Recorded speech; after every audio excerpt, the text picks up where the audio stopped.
वीरं विशालनयनं रक्तोत्पलकोमलसमाप्तायं दिव्येन परिपूर्णं शीलगुणाणं निशामेह नमो अरिहन्ताणं नमो सिद्धाणं नमो वायुरीयाणं नमो वज्रायाणं नमो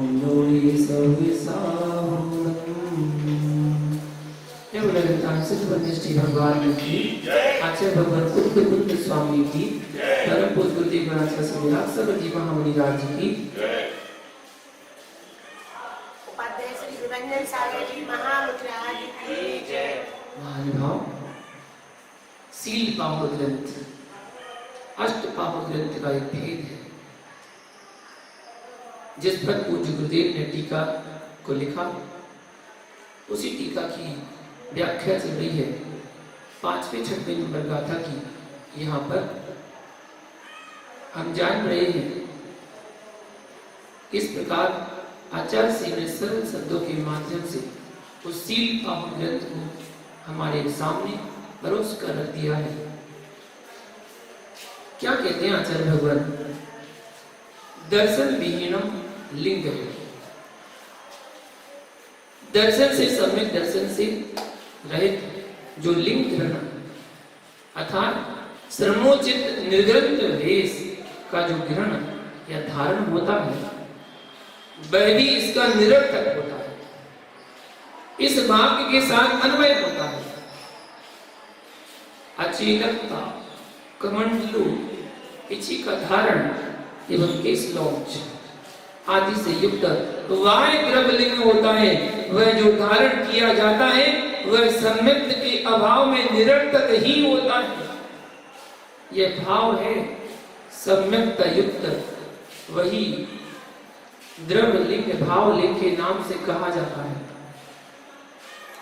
और यज्ञोपवीत शिखा धौत अधोवस्त्र उत्तरीय ऊर्ध्वस्त्र आदि ये श्रावकोचित वह लिंग है। वह भी सम्यक्त के बिना निरर्थक ही होता है। इस भावलिंग के बिना मुक्ति नहीं होती, अपितु संसार भ्रमण ही होता है। भाव प्राप्त ग्रंथ गाथा 34 में कहा भी गया है, काल मणंतम जीवो जन्म जरा मरण पीड़ियो दुखम जिण लिंगेण विपत्तो परंपरा भाव नहीं एड़। आचार्य परंपरा से उपदिष्ट भावलिंग से रहित द्रवलिंग के द्वारा भी इस जीव ने अनंत काल तक जन्म जरा मरण से पीड़ित होकर दुख ही प्राप्त किया है। इसलिए भाव प्राप्त ग्रंथ गाथा 48, 51, 54 और 56 में द्रवलिंग की निरर्थकता एवं भावलिंग की उपादेयता को स्पष्ट रूप से इस प्रकार प्रतिपादित किया है। मुनि भाव से ही जिनलिंगी होता है, मात्र द्रवलिंग से जिनलिंगी नहीं होता। इसलिए भावलिंग को ही धारण करें। द्रवलिंग से क्या प्रयोजन सिद्ध होता है? अर्थात नहीं होता। बाहु मुनि जिन लिंग सहित होने पर भी अंतरंग के दोष से दंडक नामक समस्त नगर को जलाकर रौरव नामक नरक में उत्पन्न हुआ था। और भी दुपाइन नाम का एक द्रव्यलिंगी श्रवण सम्यक दर्शन सम्यक ज्ञान सम्यक चारित्र से भ्रष्ट होकर अनंत संसारी हुआ था। भावलिंग का धारक धीर वीर शिव कुमार नाम का मुनि युवती जनों से परिवृत होने पर भी घिरा होने पर भी विशुद्ध हृदय वाला बना रहा। इसलिए वह संसार समुद्र से पार हुआ, ऐसा प्रमाण मिलता है। भाव से ही निर्ग्रंथ रूप सार्थक होता है। मात्र वायुलिंग रूप नग्न मुद्रा से क्या प्रयोजन है? कुछ भी प्रयोजन सिद्ध नहीं होता। कर्म प्रकृतियों के समुदाय का नाश भाव सहित द्रव्यलिंग से ही होता है। द्रव्यलिंग अकेला कुछ नहीं करने वाला है। जिनेंद्र भगवान ने भाव रहित नग्नता को निरर्थक कहा है। ऐसा जानकर हे वीर सदा आत्मा की भावना करो। जो शरीर आदि परिग्रह से रहित है, मान कसाय से सर्वथा मुक्त है, और जिसकी आत्मा आत्मा में रत है, वह साधु भाव लिंग ही है। इसलिए दर्शन विशुद्धि लिंग के धारण हेतु शास्त्रकार ने भाव प्राप्त ग्रंथ का 145 में निम्नलिखित उपदेश दिया है। जिस प्रकार निर्मल आकाश मंडल में तारा समूह से सहित चंद्रमा का बिंब शोभित होता है, उसी प्रकार तप व व्रत से निर्मल तथा सम्यक दर्शन से विशुद्ध जिन लिंग शोभित होता है। संयमहीनम जपा यदि चरति निरर्थकम सर्वम। संयम से रहित तो जो तपस्चरण है उसका आचरण यदि कोई करता है तो वह भी चारित्रहीन ज्ञान की तरह, दर्शनहीन लिंग ग्रहण की तरह निरर्थक ही होता है। इनका होना भी न होना जैसा ही है, क्योंकि उनसे कोई अन्य प्रयोजन सिद्ध नहीं होता, यह अर्थ है। या अब छठी गाथा का व्याख्यान किया जा रहा है। पूर्व गाथा में जो कहा गया उसका ही समर्थन अन्य प्रकार से यहाँ किया जा रहा है। चारित्र शुद्धम ज्ञानम, चारित्र से शुद्ध या सम्यक चारित्र से शुद्ध जो ज्ञान होता है वह थोड़ा भी किया जाए तो महाफल वाला होता है।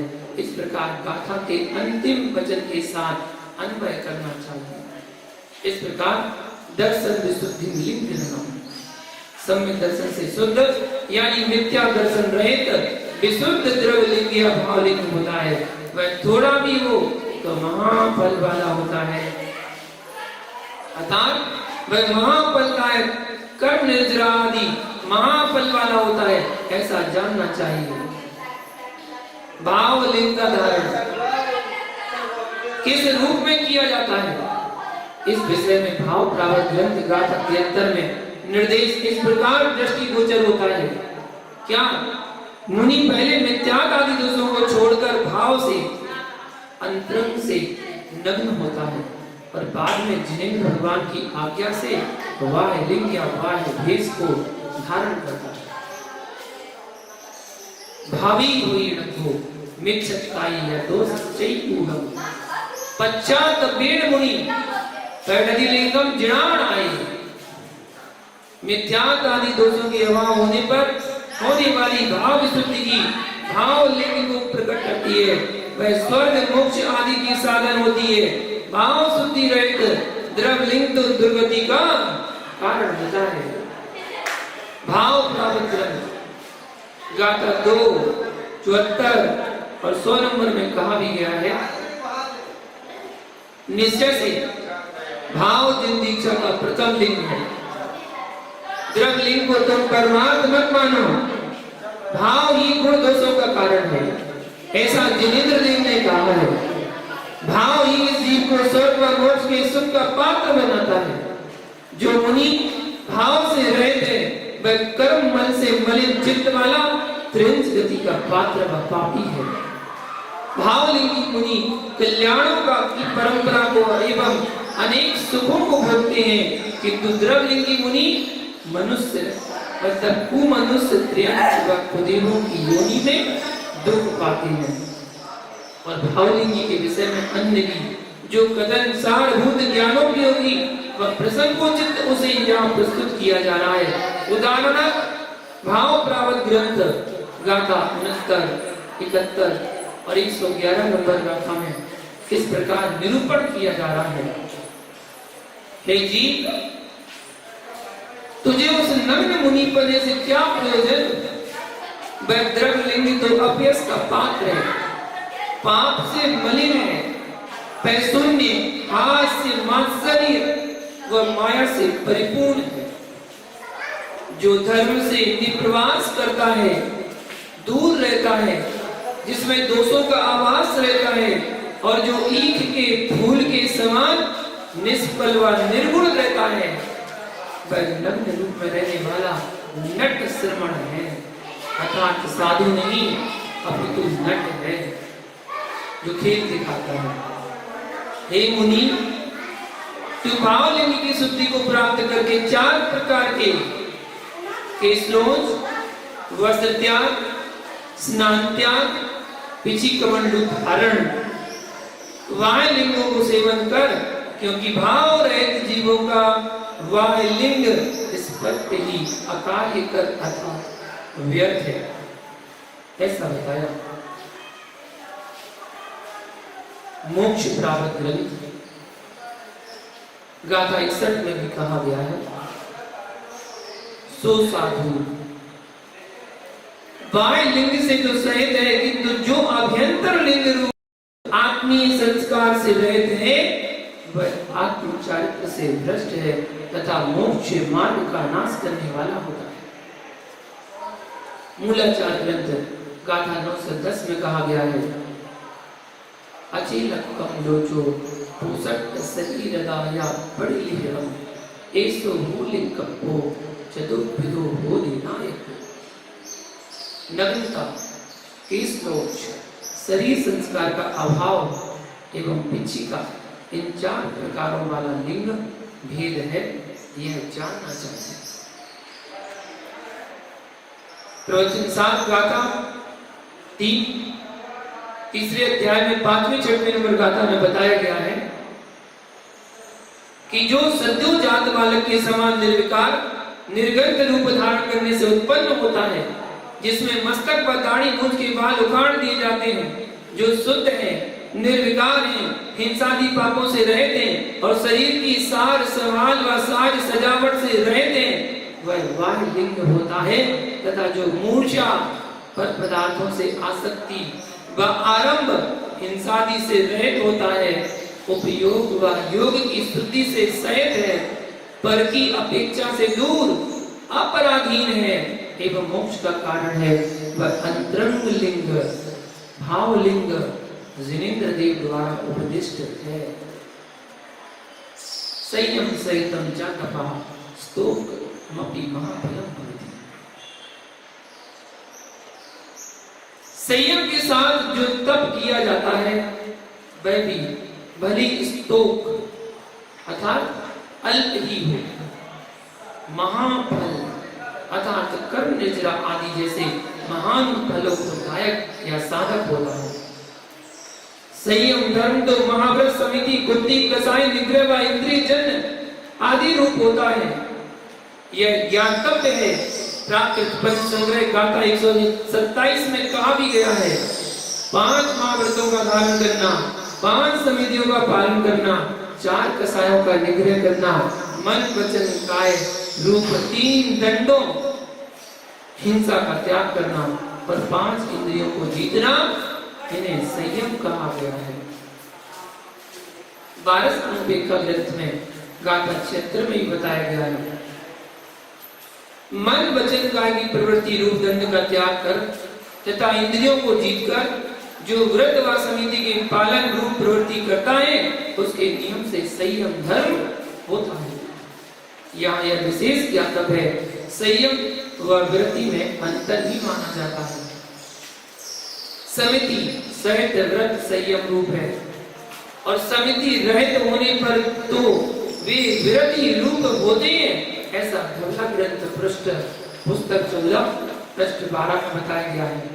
क्या कहा? संयम व व्रति में क्या भेद है?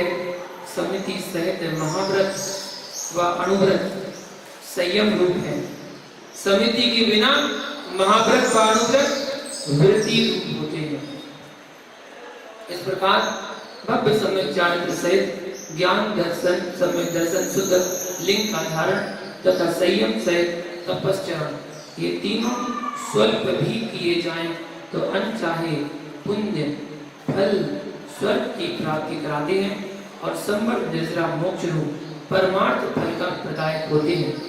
यह जानकर तुम चारित्र युक्त ज्ञान की आराधना करो, भाव लिंग का धारण कर संयम सहित तप का अनुष्ठान करो, ताकि तुम्हारे अभिष्ट पुरुषार्थ की सिद्धि हो सके। यह गाथा का तात्पर्य हुआ। अगली गाथा कल देखेंगे।